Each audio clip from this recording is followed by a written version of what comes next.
Jake Morrison walked into the huge crystal chamber where the Galactic Council met every week. His black shoes made soft sounds on the smooth floor as he moved toward the center of the room.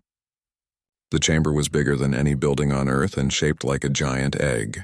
47 different alien species sat in tall chairs around him, each one stranger than the last. Jake wore his best blue suit with the gold Earth symbol on his chest. His gray hair was neat and his face was calm even though his heart was beating fast. Behind him walked two other humans. Commander Lisa Parker wore her Navy uniform with its bright silver buttons. Colonel Ryan Blake had scars on his face from old battles, and his green eyes looked around the room like a soldier watching for danger. The aliens made many different sounds. Some buzzed like giant bees, others hissed like snakes, and a few made clicking noises with their mouths. The universal translators that floated above each seat changed all these sounds into words that everyone could understand. Speaker Vexithara sat in the biggest chair at the front of the room. She looked like a giant praying mantis with 4 arms and bright yellow eyes. Her species had been running the Galactic Council for over 300 years. She was old and wise and had seen many wars end through peaceful talks. Ambassador Morrison, Vexithara said in her high voice, "You asked for an emergency meeting. What brings Earth's representative here today with such urgency?" Jake stopped in the exact center of the chamber. A bright light shone down on him from above, making him easy to see. He looked up at all the alien faces watching him. Some looked curious, others looked bored, and a few looked like they were trying not to laugh.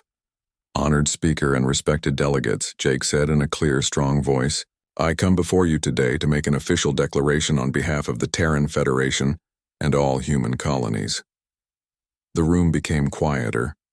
Even the aliens who had been whispering to each other stopped talking. Jake took a deep breath. "The Terran Federation hereby declares war on the Zephyrian Empire." The words echoed around the crystal chamber like thunder. For a moment, nobody made any sound at all. Then the room exploded with noise. Aliens jumped up from their chairs, waved their arms or tentacles, and made angry sounds. Some laughed, others roared, and a few made noises that sounded like screaming. Vexithara's 4 arms shot up into the air. "Silence," she shouted, and slowly the room became quiet again. "Ambassador Morrison, surely you are making some kind of joke. No species has declared war inside these chambers for over 3 centuries. Jake's blue eyes never moved away from the speaker's face. "I do not joke about the murder of 8,000 innocent humans, Speaker Vexithara." More angry sounds filled the room. General Krex of the Zephyrian Empire stood up in his section. He was 8 feet tall with a black shell covering his body and razor-sharp claws on his hands. His species looked like giant insects and were known throughout the galaxy as fierce warriors. "The humans dare to threaten us?" Krex's voice came out as clicking and buzzing sounds, but the translator made it sound cold and angry. "We are a level 7 civilization. We control 12 star systems. Our weapons can turn planets into glass. The humans are nothing but clever apes who barely learned to fly between stars 50 years ago." Jake turned to face the Zephyrian general. "6 months ago, your forces attacked the human colony ship New Hope as it traveled through open space. The ship carried 8,000 civilians, including 2,000 children. They were farmers and teachers and doctors looking for a new home. Your ships destroyed them without warning and without mercy. They entered Zephyrian space without permission," Krex replied, his mandibles clicking together. "We defended our territory as any strong species would." "The ship was in neutral space," Commander Parker said, speaking for the first time. "We have the navigation records. New Hope was 3 light years from the nearest Zephyrian outpost. Space belongs to those strong enough to claim it," Krex said. "If the humans cannot protect their people, perhaps they should stay on their little blue planet." The chamber erupted in noise again. Some aliens seemed to agree with Krex, nodding their heads or making approving sounds. Others looked uncomfortable, shifting in their seats and avoiding eye contact. Ambassador Thys of the Ethereal Dominion floated in her special chair that held her gas-like body together. Her species was ancient and wise, older than any other in the galaxy. "Ambassador Morrison," she said in a voice like wind through leaves, "the Council understands your anger. The loss of life was tragic, but war between species leads only to more death and suffering. We tried peaceful solutions first," Jake replied. "We filed formal complaints with the Council. We requested mediation. We asked for justice through proper channels. The Zephyrian Empire ignored every attempt at peaceful resolution. Because you are weak." Krex laughed, a sound like breaking glass. The strong do not apologize to the weak. The strong do not pay compensation for claiming what is already theirs. Colonel Blake stepped forward, his scarred hands clenched into fists. General, you're about to learn that humans have a very different idea about who is strong and who is weak. Are you threatening me, little human? Krex's claws extended from his hands. I have personally killed warriors from 20 different species in combat. Enough, Vexthara shouted again. This is a place of peace and diplomacy, not a battlefield.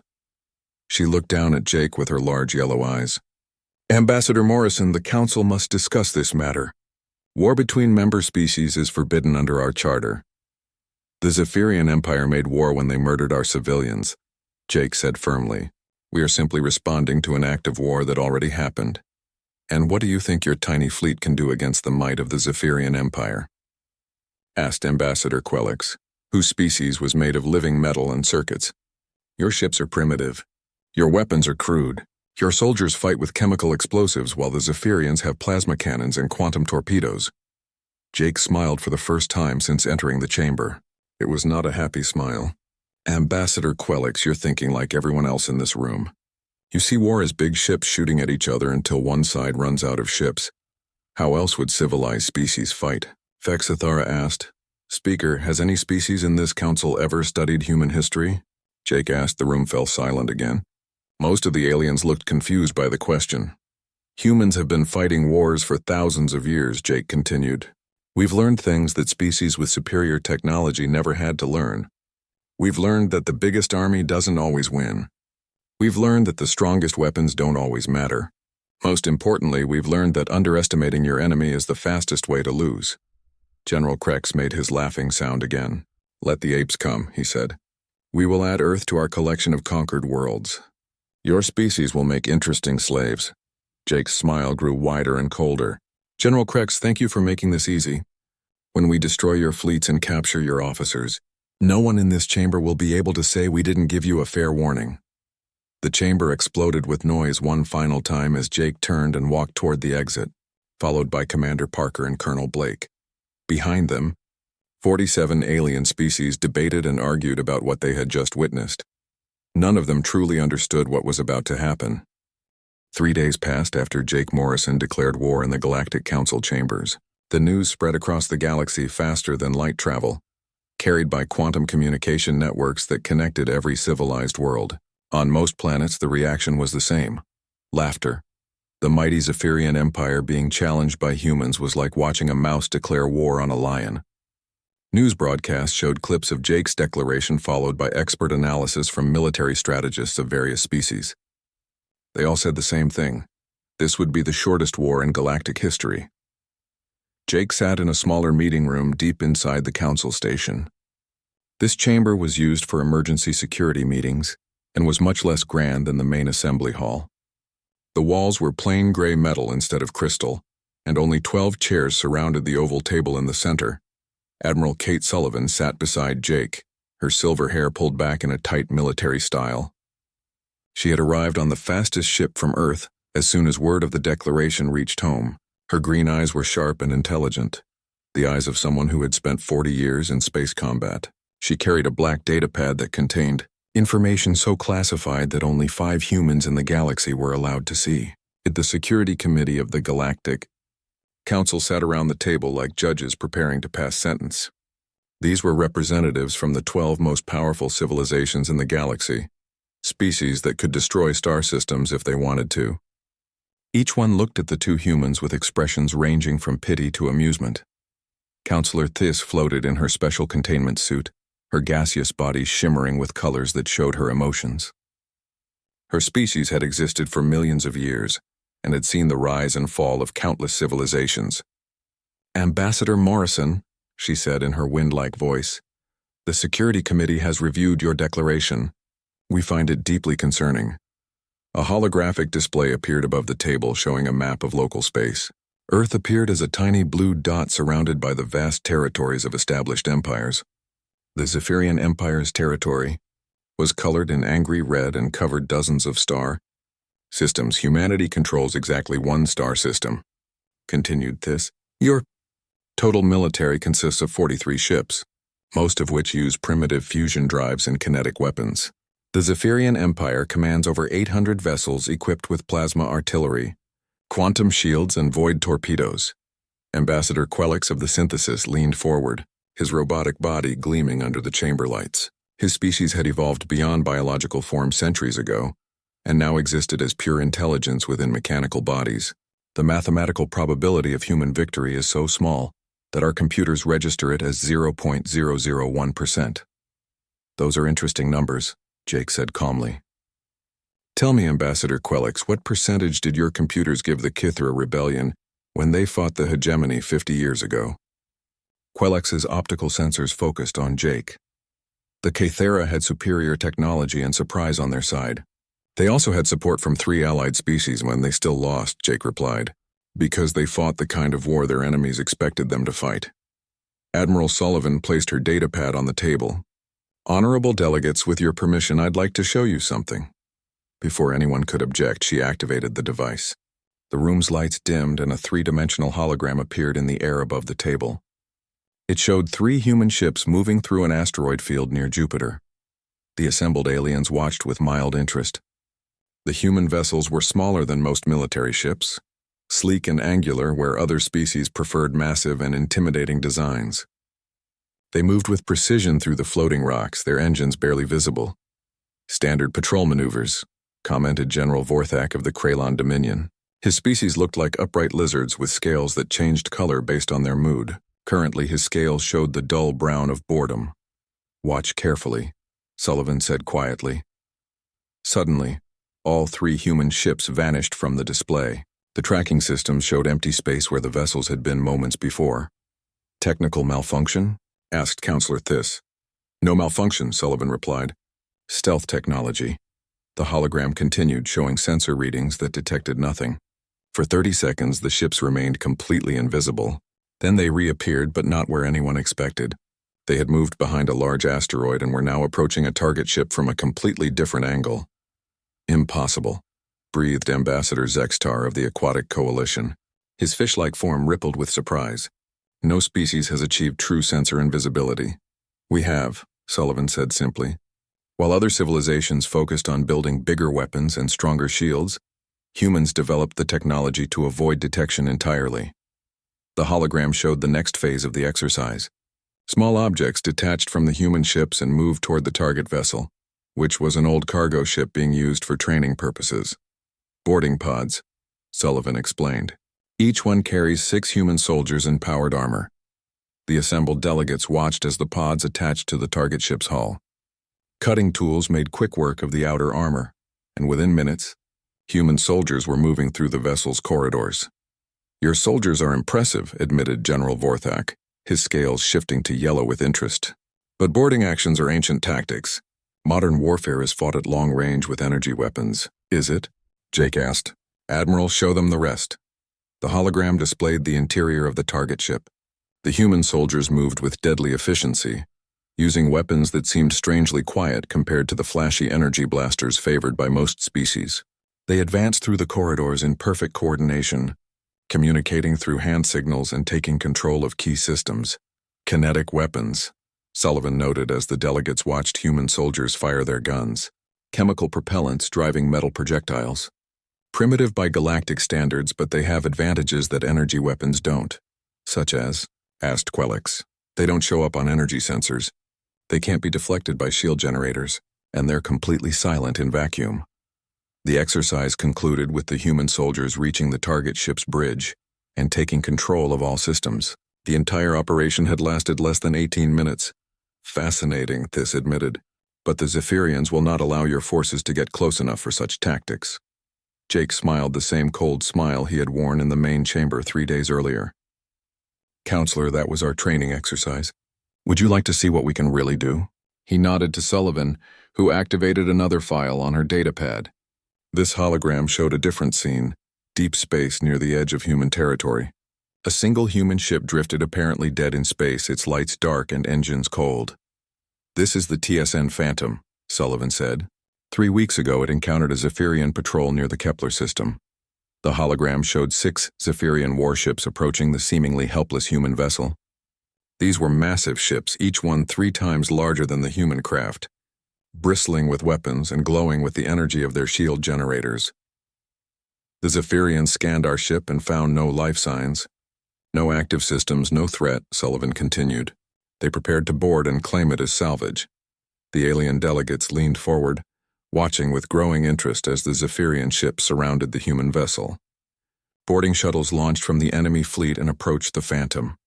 What they didn't know, Jake said quietly, is that the Phantom wasn't dead. It was hunting. The moment the first Zephyrian shuttle touched the Phantom's hull, everything changed. The human ship's lights blazed to life, its weapon systems activated, and its engines roared back to full power. But instead of attacking the ships around it, the Phantom did something unexpected. It ran. Your ship fled? General Vorthak's scales turned the deep blue of confusion. Our ship led them into a trap, Sullivan corrected. The hologram showed the Zephyrian fleet pursuing the Phantom through the asteroid belt. The human ship seemed to be running for its life, dodging between huge rocks while the enemy vessels fired plasma bolts that lit up space like deadly fireworks. Then the trap was sprung. As the Zephyrian ships entered the deepest part of the asteroid field, dozens of objects that had been disguised as rocks suddenly came to life. They were human ships hidden and waiting. Within seconds, the hunting Zephyrians found themselves surrounded and outnumbered. The battle lasted 47 minutes, Sullivan reported as the hologram showed the brief but decisive engagement. We captured 2 Zephyrian vessels intact and disabled 3 others. Only 1 enemy ship escaped to report what happened. The chamber fell completely silent. Even Ambassador Quellix's mechanical systems seemed to pause as he processed what he had seen.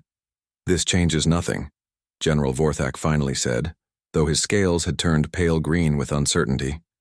"Clever tactics, yes, but the Zephyrian Empire has hundreds of ships and millions of soldiers." Jake stood up slowly, his hands resting on the table. "General, you're still thinking in terms of big fleets fighting big battles. That's not how humans wage war." "Then how do you fight?" asked this. "We fight to win," Jake replied simply, "and we'll do whatever it takes to protect our people." He looked around the table at Captain Ben Rodriguez stood on the bridge of the TSN Defiance, watching the enemy fleet through his tactical display. 6 massive Zephyrian dreadnoughts moved in perfect formation through the Kepler 442 system, their black hulls gleaming under the light of the distant star. Each ship was the size of a small city and carried enough firepower to level continents. "Distance to target?" Rodriguez asked his tactical officer, Lieutenant Amy Chen. 200,000 kilometers and closing, sir," Chen replied, her fingers dancing across her control panel. "They still haven't detected us." 3 weeks had passed since Ambassador Morrison's ultimatum to the Galactic Council.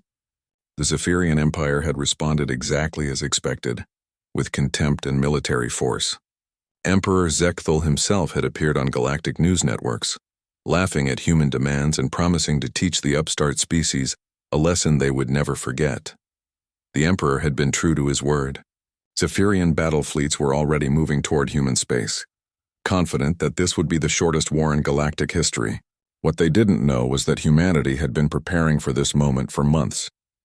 The TSN Defiance was humanity's newest stealth cruiser, built in the hidden shipyards beyond Pluto using technology that no other species knew existed. From the outside, it looked like any other human vessel, sleek, angular, and much smaller than the ships preferred by other civilizations. But appearances were deceiving. "Commander Torres, are your Marines ready?" Rodriguez spoke into his communication system. From the ship's Marine Bay, Commander Carlos Torres responded immediately. "Sir, Alpha Team is locked and loaded. We've been studying Zephyrian ship layouts for 6 months. We know every corridor, every weak point, every way in and out." This was humanity's greatest advantage, something that Ambassador Morrison had tried to explain to the Galactic Council. While other species had spent centuries perfecting their preferred methods of warfare, humans had studied everyone else's weaknesses. They watched, they learned, and they adapted. The Zephyrians built enormous ships with devastating weapons but minimal close-range defenses. Their warriors were fierce and proud but relied too heavily on their natural armor, making them overconfident in hand-to-hand combat. Most importantly, their entire society was built on strict hierarchy and unquestioning obedience to superior officers. Initiate Ghost Protocol, Rodriguez ordered quietly. The Defiance moved closer to the enemy fleet, its experimental quantum dampeners making it completely invisible to all known forms of detection. The ship had been designed specifically for this type of mission, getting close enough to an enemy fleet to deploy boarding parties without being seen. On the tactical display, Rodriguez could see the Zephyrian ships in perfect detail. The flagship was easy to identify, larger than the others, with additional communication arrays and the distinctive golden markings that indicated the presence of high-ranking officers. "Target the flagship," Rodriguez said. "Remember, we're not here to destroy them all. We're here to send a message." 6 boarding pods launched silently from the Defiance's belly, their micro-engines guiding them toward the Zephyrian command ship. Each pod contained 6 human Marines in powered armor, equipped with weapons designed specifically for fighting insectoid species like the Zephyrians. The pods were marvels of human engineering, small enough to avoid detection, fast enough to reach their target before enemy sensors could track them, and equipped with cutting tools that could slice through any known hull material in seconds. General Krex stood in his command chamber aboard the flagship Conquest, reviewing holographic battle plans with his senior officers.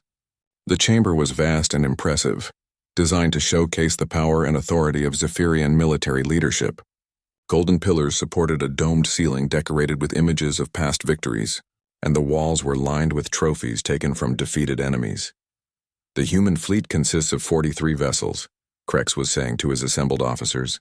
"Most are converted cargo ships and mining vessels with basic weapon systems. Our intelligence indicates they have no ships larger than a light cruiser." His officers clicked their mandibles in amusement. These were veteran warriors who had conquered star systems and crushed rebellions across the galaxy. The idea of being threatened by humans seemed almost absurd. "What about their stealth technology?" asked Commander Vex, Krex's second-in-command. The security committee briefing mentioned some kind of sensor invisibility. Krex's laugh was like the sound of breaking glass. "Parlor tricks and illusions. No species can truly hide from Zephyrian sensors. Our detection systems have been perfected over centuries of warfare." At that exact moment, the first explosion rocked the ship. Emergency alarms began wailing throughout the Conquest as the lights flickered and the deck plates vibrated under their feet. Krex's officers rushed to their stations trying to understand what was happening. "Report!" Krex roared. "Multiple hull breaches on decks 7, 12, and 15, came the reply from the ship's damage control center. "Unknown objects have penetrated our outer armor." "Impossible," Krex snarled. "Our shields are at full power. Nothing could get through without triggering our detection systems." But even as he spoke, more explosions echoed through the ship. The humans had arrived, and they were already 3 decks deep inside the massive vessel. Commander Torres led Alpha Team through the corridors of the Zephyrian ship with deadly precision. The Marines moved in perfect formation, their powered armor allowing them to run faster and hit harder than any unarmored soldier. Their weapons were specially designed plasma rifles that fired superheated energy bolts capable of punching through Zephyrian chitin armor. The corridors of the Conquest were wide and tall, built to accommodate the 8-foot frames of Zephyrian warriors. But this worked to the humans' advantage. Their smaller size made them harder targets, and their superior mobility allowed them to use the ship's own architecture against its defenders. "Contact front," whispered Sergeant Maria Santos as a squad of Zephyrian soldiers rounded the corner ahead. The aliens carried massive energy weapons and wore ceremonial armor that gleamed under the corridor lighting. "Take them down. Quiet and clean," Torres ordered. The engagement lasted less than 30 seconds. The Zephyrian soldiers were brave and well-trained, but they had never faced opponents like these. The humans moved like ghosts, appearing and disappearing behind cover, their weapons striking with surgical precision. When the firing stopped, 6 Zephyrian warriors lay stunned on the deck, their weapons destroyed and their armor smoking. "Stun charges only," Torres reminded his team as they secured the area. "We want prisoners, not bodies." This was another crucial difference between human and alien military doctrine. Most species fought wars of annihilation, seeking to destroy their enemies completely. Humans fought wars of information, capturing enemy personnel to learn their secrets and weaknesses. Alpha Team continued deeper into the ship, following detailed plans that had been created from stolen Zephyrian technical manuals. They knew exactly where they were going: the ship's central command center, where General Krex would be coordinating the fleet's movements. Behind them, Beta and Gamma teams were securing other critical areas of the ship: the engine room, the communication center, the weapons control systems. Within minutes, the humans would control every vital function of the massive dreadnought. General Krex realized something was seriously wrong when his communication systems went dead. One moment he was receiving reports from across his fleet, and the next moment there was nothing but static. "Restore communications immediately," he ordered his technical staff. "Sir, we're trying, but something is jamming our primary arrays," came the reply. "It's not external interference. The jamming is coming from inside our own ship." Krex's blood ran cold. No enemy had ever penetrated this deep into a Zephyrian capital ship. The very idea was impossible, unthinkable.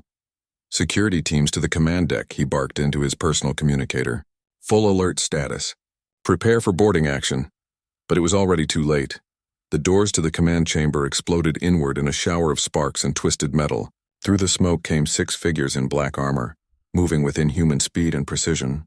Their weapons were already trained on the Zephyrian officers before anyone could react. "Nobody move," came a voice from the lead figure's external speakers. The words were spoken in perfect Zephyrian, clearly translated by advanced language programs. General Krex found himself staring down the barrel of a human plasma rifle, held by a figure in matte black powered armor. The armor was covered in sensors and equipment that he didn't recognize, and the helmet's faceplate was completely opaque. "General Krex," Commander Torres said, his voice calm and professional. "You're coming with us." "You dare," Krex snarled, his claws extending in preparation for combat. "I am a general of the Zephyrian Empire. I have killed warriors from 20 species in personal combat. And now you're going to surrender to one human marine," Torres replied matter-of-factly. "Your choice, General. Come quietly or we stun you and carry you out. Either way, you're leaving this ship." Around the command chamber, the other Zephyrian officers stood frozen in shock. Their mighty general, the hero of a dozen campaigns, was being captured by aliens they had dismissed as primitive savages. "How?" Krex whispered. The emergency session of the Galactic Council convened within 6 hours of receiving the shocking transmission from human space. The main chamber was packed with representatives from every member species, their voices creating a cacophony of confused chatter and nervous energy. News of General Krex's capture had spread across the galaxy, faster than anyone thought possible. Ambassador Morrison walked into the chamber, with the same calm confidence he had shown 3 weeks earlier when declaring war. Behind him came Admiral Sullivan and Dr. Elena Vasquez, humanity's chief xenobiologist. The 3 humans moved to their designated position in the center of the crystal chamber, while hundreds of alien eyes watched their every step. Speaker Vexithara called for order, her forearms raised high above her mantis-like head. "Honored delegates, we have received a most unusual communication from the human fleet. Ambassador Morrison, please explain what has transpired." Jake activated a small device in his hand, and the chamber's central holographic display came to life. The image showed a comfortable room with simple furniture and soft lighting. Sitting in a chair at the center of the image was General Krex himself, very much alive and apparently unharmed. The chamber erupted in shocked gasps and angry chittering. General Krex was the Zephyrian Empire's most decorated military commander, a warrior who had conquered entire star systems and crushed rebellions across the galaxy. Seeing him as a prisoner was like watching a mountain bow down to an ant. "Honorable delegates," Jake began, his voice carrying clearly through the universal translators. 4 days ago, General Krex led a fleet of 6 dreadnoughts through the Kepler system, with the intention of attacking human colonies. Today, he is our guest aboard the TSN Sanctuary, along with 43 of his senior officers. The holographic display shifted to show the Zephyrian command staff in what appeared to be comfortable detention quarters. They sat at tables eating food, reading datapads, and talking among themselves. Medical scanners confirmed that all prisoners were in perfect health and showed no signs of mistreatment. "This is an outrage," roared Ambassador Zektos, the Zephyrian Empire's chief diplomat. His insectoid features were twisted with rage as he pointed his clawed appendages at the humans. "You have violated every law of civilized warfare. Prisoners of war must be returned immediately." "General Krex and his officers will be returned," Jake replied calmly, "as soon as the Zephyrian Empire meets our stated demands. Complete reparations for the New Hope massacre, formal recognition of human territorial claims, and a public apology from Emperor Zekthul himself. Never, Zektos snarled. The mighty Zephyrian Empire does not bow to the demands of inferior species. Dr. Vasquez stepped forward, her datapad already activated. Ambassador Zektos, perhaps you should reconsider that position. May I show the assembled delegates something interesting? Before anyone could object, the holographic display changed again. This time it showed detailed technical schematics and tactical analyses from dozens of different species. Ship designs, weapon specifications, defensive capabilities, and strategic doctrines from every major civilization in the galaxy. For the past 50 years, Dr. Vasquez explained, humanity has been a member of this council. During that time, we have participated in joint military exercises, cultural exchanges, and technological sharing programs with every species represented in this chamber. The display zoomed in on specific sections of the data, highlighting weaknesses and vulnerabilities in various alien military systems. The ethereal dominion's energy shields operate on a specific frequency that can be disrupted by electromagnetic pulse weapons. The synthesis quantum computing systems can be jammed using targeted interference patterns. The Ursan battlecruisers have impressive armor, but significant blind spots in their sensor arrays. A wave of angry murmurs swept through the chamber as representatives realized what they were seeing. This wasn't just military intelligence. It was a comprehensive analysis of every major species' strengths and weaknesses. Are you threatening the entire council? Demanded Ambassador Quelix, his mechanical form rigid with what might have been outrage. Not at all, Jake replied smoothly. We're simply demonstrating why the Zephyrian Empire would be wise to accept our terms, and why any species that chooses to aid them in this conflict would find themselves at a severe disadvantage. Counselor Thys floated in her containment suit, her gaseous form shimmering with colors that indicated deep thought. Ambassador Morrison, you are suggesting that humanity has been preparing for war against all of us. We've been preparing to defend ourselves against anyone who might threaten us, Jake corrected. There's a significant difference. Admiral Sullivan moved to stand beside Jake, her silver hair gleaming under the chamber lights. Every species in this council has shared their military capabilities with us during joint exercises and diplomatic exchanges. We studied your tactics, your technologies, your strategies. We learned from all of you. And now you use that knowledge against us, General Vorthak accused, his lizard-like scales shifting to an angry red color. We use that knowledge to protect our people, Colonel Blake said, speaking for the first time since entering the chamber. His scarred face was stern as he looked around the room. The Galactic Council operates under the assumption that military might equals technological superiority. Bigger ships, more powerful weapons, stronger shields.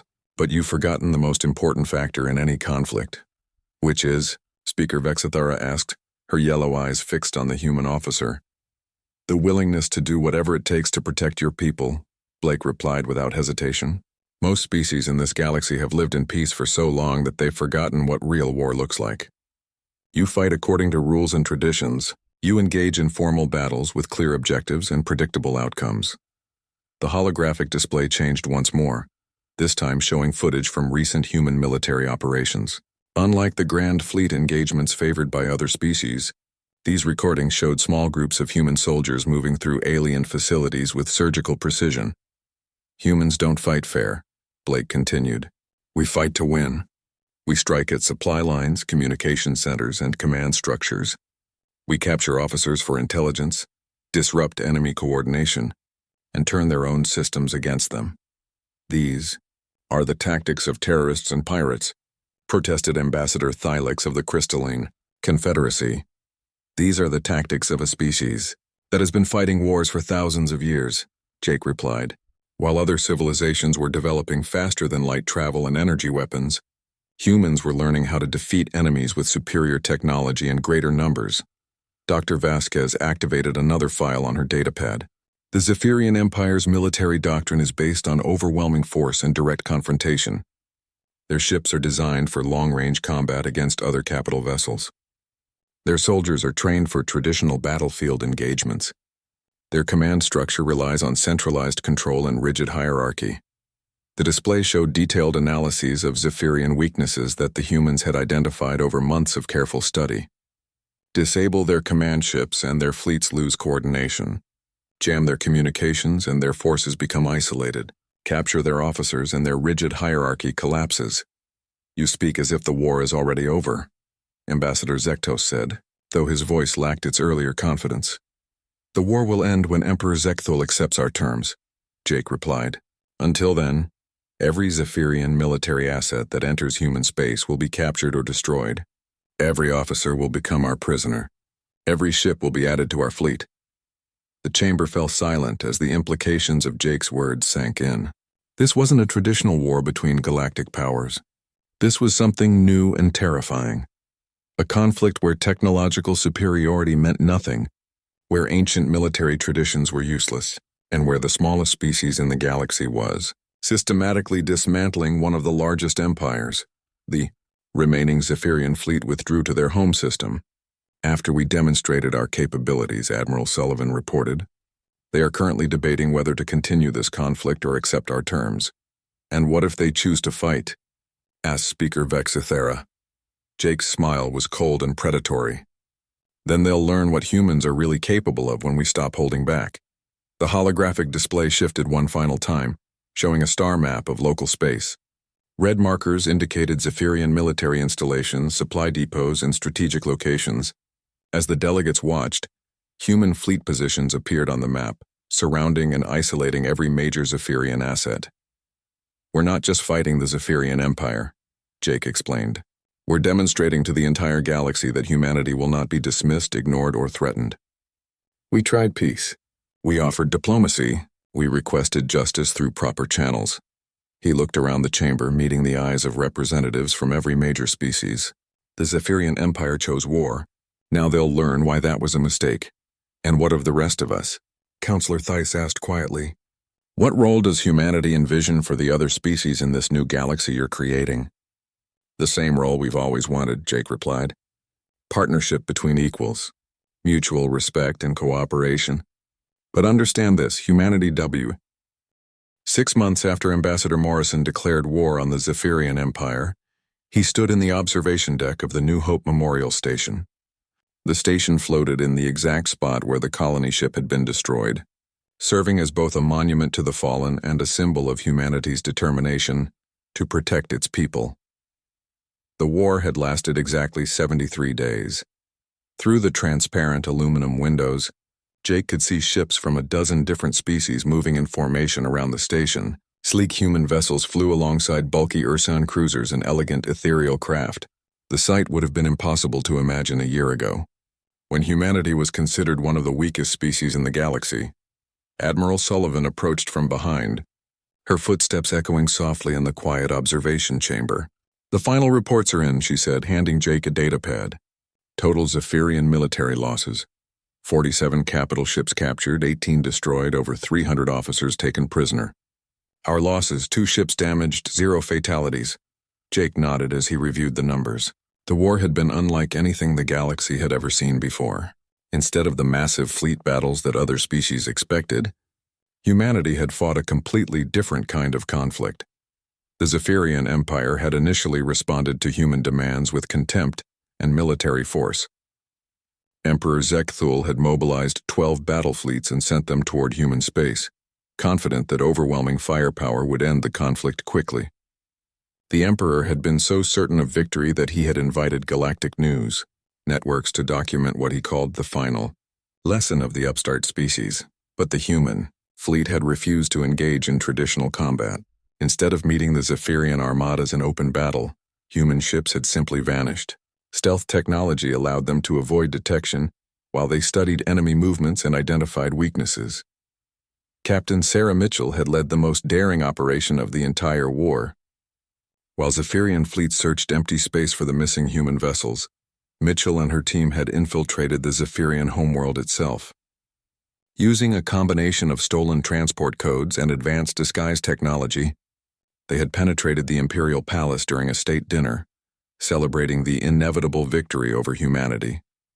The image of Emperor Zekthul, sitting in human custody, broadcast live across the galaxy, had broken the will of the Zephyrian military completely. Within hours, Zephyrian commanders were surrendering their fleets and requesting terms for peace. Any word from the council? Jake asked as he continued to watch the mixed fleet through the window. Speaker Vexithera wants to schedule a formal ceremony, Sullivan replied. Something about recognizing humanity's new status in the galactic community. Jake almost smiled at that. The Galactic Council had undergone its own transformation during the brief war. Species that had once dismissed humanity as primitive now competed for human alliance and protection.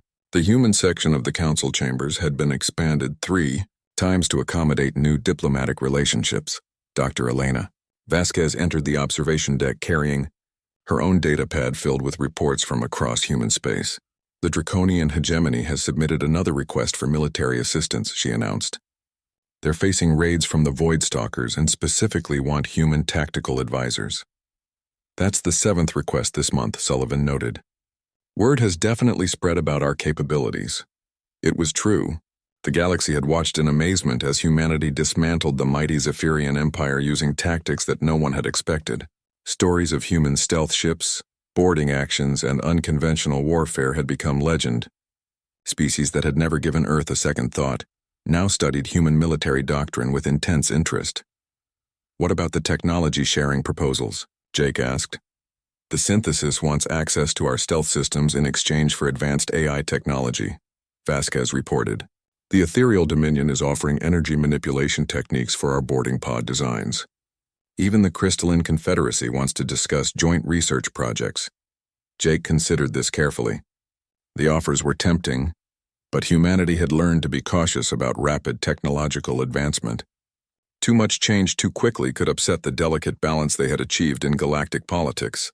Set up preliminary discussions, he decided, but make it clear that any technology sharing will be gradual and mutually beneficial.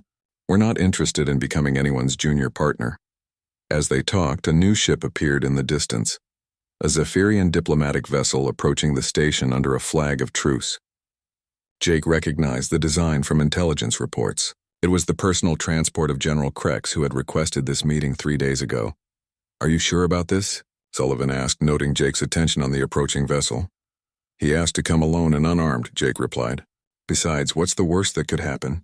He tries to kill me with his bare claws? 20 minutes later, Jake sat in a small conference room deep inside the memorial station. Across from him sat General Krex, no longer wearing the elaborate armor of a Zephyrian military commander. Instead, he wore simple robes that indicated his new role as a diplomatic representative. Ambassador Morrison, Krex began, his translator rendering his chittering into respectful tones. I wanted to speak with you personally before the formal ceremonies begin. I'm listening. General, former General, Krex corrected. I have been appointed as the Zephyrian Empire's new ambassador to the Galactic Council. My first official act was to formally accept all of humanity's demands. Jake nodded.